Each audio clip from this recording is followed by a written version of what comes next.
আমি বেশি কিচ্ছু চাই না।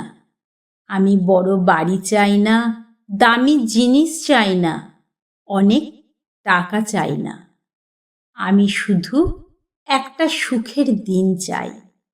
একটা দিন, যেদিন সকালে ঘুম থেকে উঠে বুকটা হালকা লাগবে, যেদিন কোনো চিন্তা থাকবে না, কোনো ভয় থাকবে না, কোনো পুরনো কথা মনে পড়ে কষ্ট হবে না।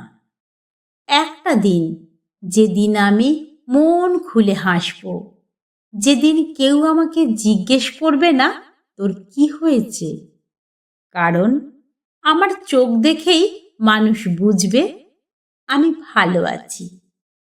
আমি জানি জীবন কঠিন, আমি জানি রোজ যুদ্ধ করতে হয়, তাই তো আমি যুদ্ধটা করছি শুধু একটা আশায়, একদিন সব ঠিক হয়ে যাবে।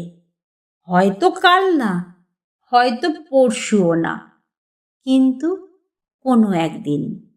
আর সেই একটা সুখের দিনের আশাতেই আমি আজকের সব কষ্ট সহ্য করে নিচ্ছি।